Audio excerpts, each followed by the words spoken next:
আসসালামু আলাইকুম সম্মানিত দর্শক, কেমন আছেন আপনারা? অনেকদিন পরে ভিডিও নিয়ে আসলাম। আমি এই রাস্তা দিয়ে ঢাকার দিকে যাচ্ছি। এটা হলো শ্যামপুর বাজার থেকে জাউচর বাজারের দিকে যাইতে যে রাস্তাটা পড়ে। তো একটা বিষয় লক্ষ্য করলাম যে এখানে দেখেন একটি ময়লার অস্থায়ী ডাম্প বানিয়েছে। বিভিন্ন লোকেরা ময়লা ফেলে, দেখেন ময়লা ফেলতে ফেলতে তারা রাস্তাতে চলে গেছে। মানে তাদের ধারণা যে রাস্তা থাকবে না, সব জায়গায় ময়লা আর ময়লা থাকবে।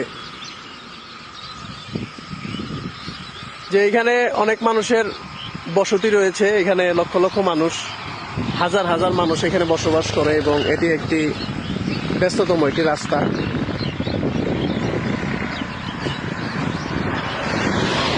যে দেখেন ময়লা ফেলতে ফেলতে তারা মোটামুটি, আর রাস্তা হয়তো আর 5 ফিটের মতো রাস্তা আছে, মোটামুটি তারা ময়লা ফেলে যে এখানে মুরগির যে পাখনাগুলো রয়েছে, গরুর বিষটা, মানে এমন কোনো ময়লা নাই যে এখানে তারা না ফেলছে।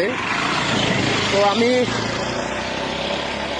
কর্তৃপক্ষের দৃষ্টি আকর্ষণ করছি এবং এলাকাবাসীর দৃষ্টি আকর্ষণ করছি, দেখেন আপনারা এইসব ময়লা ব্যবসায়ীদের ময়লা ফেলতে দিবেন না এখানে, তাহলে এটা আপনাদেরই ক্ষতি হবে, আপনাদের বাচ্চারা আপনারা অসুস্থ হবেন। এই যে সামনে দেখেন, এখানেও একই অবস্থা। সবাইকে সচেতন হওয়ার জন্য আহ্বান জানাচ্ছি, কারণ আপনারা সচেতন না হলে অন্য কেউ আপনাদের সচেতন করে দিবে না। কত ব্যস্ততম একটি রাস্তা।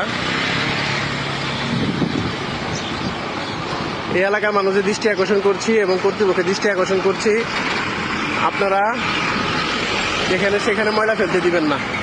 নিজেদের এলাকা নিজেদেরই পরিষ্কার রাখতে হবে। আসসালামু আলাইকুম।